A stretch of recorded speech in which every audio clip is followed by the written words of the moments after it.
Hello there, Mr. Sutton here, bringing you the Pre-Cal Honors 2-3 Part 2 homework solutions on Rational Roots Theorem. For this problem, we're trying to solve for all of the complex zeros for this polynomial. So we're going to start by showing our possible rational roots list here, and that'll give us some things to plug into the calculator and try out. So these are going to be factors of the constant, 9, divided by factors of the lead coefficient, 1. Now, since the lead coefficient is just 1, we're really just worried about the factors of 9, because dividing 1 into all of those isn't going to change anything. So factors of 9, we've got 1, 3, and 9, and that's about it. So these are our possible rational roots. We're going to plug each of these now, and these are plus or minus all of them. We're going to plug each of these into this polynomial using the calculator now. So here I am on the calculator. Let me go to y equals, and I'm going to put this polynomial in my y1, and I'll just do that right now off camera. Now that I've got that plugged into y1, let me go to second window and just make sure that my independent is set to ask, so that when I go to second graph, to table, I can just plug in whatever values I want. So let me start by plugging in 1 to my function, and that gives me a result of negative 64, not what I was looking for. Let's try negative 1. I'm trying to get 0 back when I do this. Negative 1 doesn't work. How about 3? If I plug in positive 3, I get negative 168, not even close. Negative 3 is giving me 96, still no good. Now we're down to positive 9 and negative 9. Hopefully one of those works, or else we're out of luck. So positive 9, ooh, that gives me 0. Nice. So I tried 1, negative 1, 3, negative 3, and finally positive 9 gave me a result of 0 on the calculator. So I'm going to use synthetic division with 9 as my box number now on this polynomial, and that's going to help me factor this thing down and find the other two roots. So we've got coefficients of 1, negative 3, negative 53, and negative 9. Box number, we said we were using 9 because that's what gave us 0 on the calculator. Let me draw my line down here. And starting the process, we bring down the 1. 9 times 1 gives me 9, plus negative 3 is 6. Times 9 is going to be 54, plus negative 53 is positive 1, times 9 is going to give me a 9 up here, and negative 9 and 9 added together gives me 0, which is what I was hoping for. That means that I can actually factor this thing as a result of what I wrote here. So I can break my polynomial into x minus the box number, x minus 9, times this quotient down here. This 1 represents 1x squared because it's one exponent lower than the x cubed we started with. So we've got 1x squared plus 6x plus 1 equals 0. We're trying to zero this whole thing out. Now, if you try to factor this, you're looking for numbers that multiply to 1 and add up to 6, and you're not going to have much luck there. So we're going to use quadratic formula instead. So I'm going to have negative b plus or minus the square root of b squared minus 4ac all over 2a. So we're going to have negative 6 plus or minus the square root of 6 squared, the b value 6, minus 4 times the a value 1, this is a 1x squared here, times the c value 1, all over 2 times that a value of 1. And now I just need to simplify a little bit. So let's see here, I've got negative 6 plus or minus square root of 36 minus 4 gives me 32 in there. And then we have a 2 on the bottom. And I can simplify square root of 32 a little bit. That can be split up into 16 times 2. And the square root of 16 is 4. So we've got negative 6 plus or minus 4 radical 2 all over 2. All right, and I'm going to simplify this in a little bit here, but let me write out my answers now. So I've got x equals 9 for this x minus 9 here as one of my roots. We found that on the calculator earlier. And then I can simplify these remaining two roots here to negative 3 plus or minus 2 radical 2. And that'll give me my 3 roots.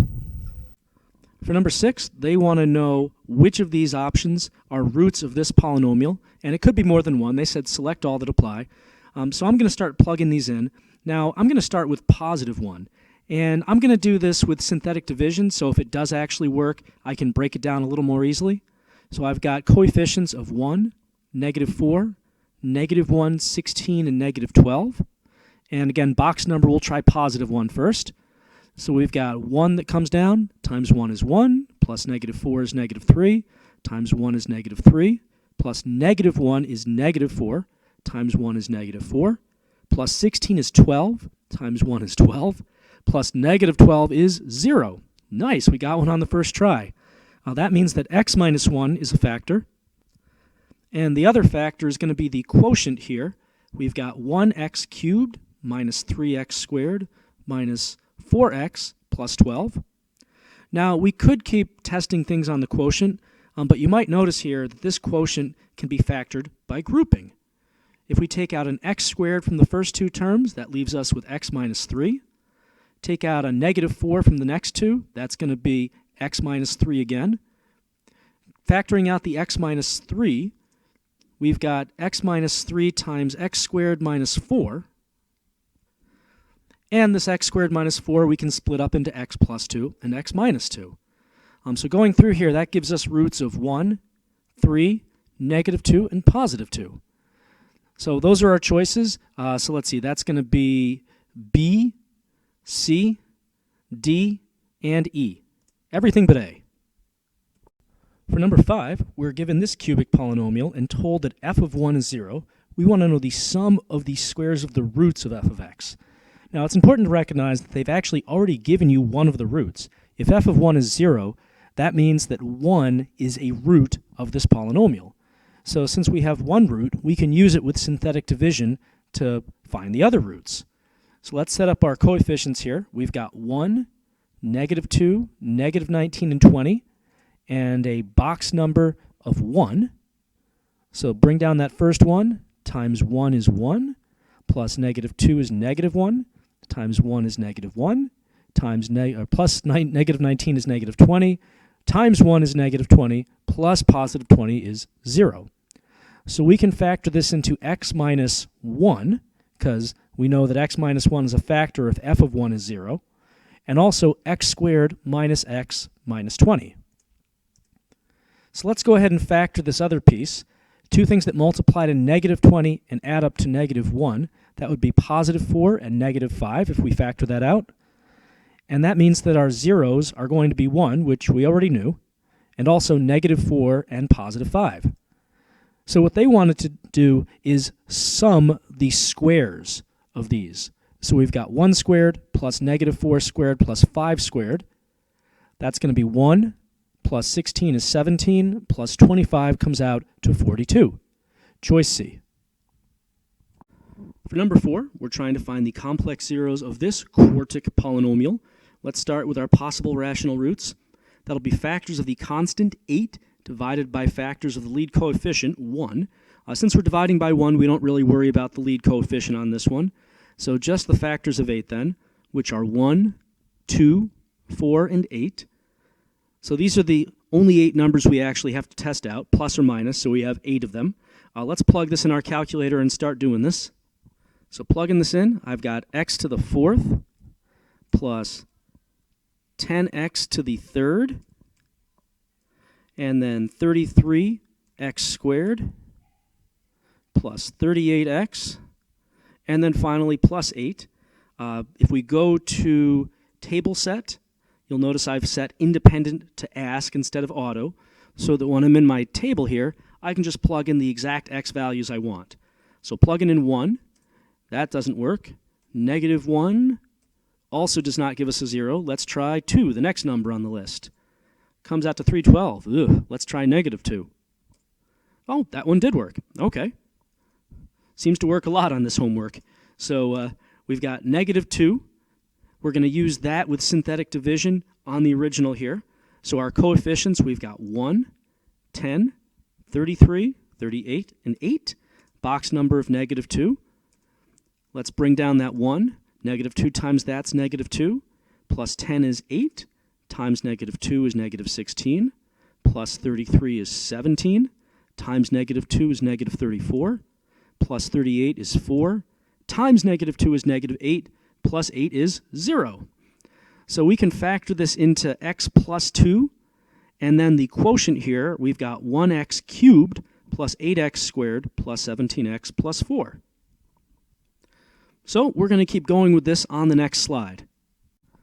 Our next step, now that we've factored this down to a cubic, we're going to revise our possible rational roots list. Now we have factors of 4 over factors of 1. So that's just 1, 2, and 4, plus or minus those.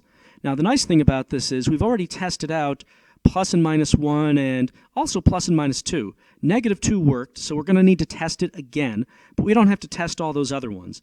And then the only numbers to test are these 4s here. So I'm going to put this quotient here in my calculator under y2. So I'm going back to y equals on here.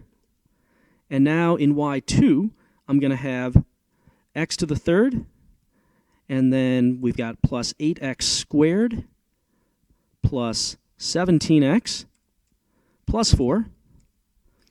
And again, I've set my independent to ask instead of auto. Go into my table now. So I've already got table values for 1 through negative 2 here that I had from earlier. Notice on my quotient, negative 2 is not working, so I'm going to have to keep going and testing the other items on my list, which is just 4 and negative 4. So positive 4 does not work. How about negative 4? Negative 4 does work. Well, that's good. So we tried these other things. They didn't work. I'm just using G to represent my quotient because it's a little different from F. And then let's do synthetic division on the quotient now. That's 1, 8, 17, and 4. Box number of negative 4 this time. Bringing down that 1, we've got negative 4 times 1 is negative 4, plus 8 is 4, times negative 4 is negative 16, plus 17 is 1, times negative 4 is negative 4, plus 4 is 0. So we had the factor x plus 2, and now we have x plus 4. We also have x squared plus 4x plus 1. Now this is definitely not factorable. There's nothing that multiplies to 1 and adds up to 4. At least no easy numbers, no rational numbers. So we're going to have to go to quadratic formula on this. So I'm going to have negative b, so negative 4, plus or minus the square root of 4 squared minus 4 times the a value 1 times the c value 1, all over 2 times the a value of 1. So all of this here, plugging in a, b, and c to my quadratic formula. So this is going to be 16 minus 4 inside, which is 12. 12, I can split that up into 4 times 3. So this will be 2 radical 3. And then if I reduce all of this by 2, I've got negative 2 plus or minus radical 3. So that's one of my answers, along with negative 2 that I found earlier, and also negative 4.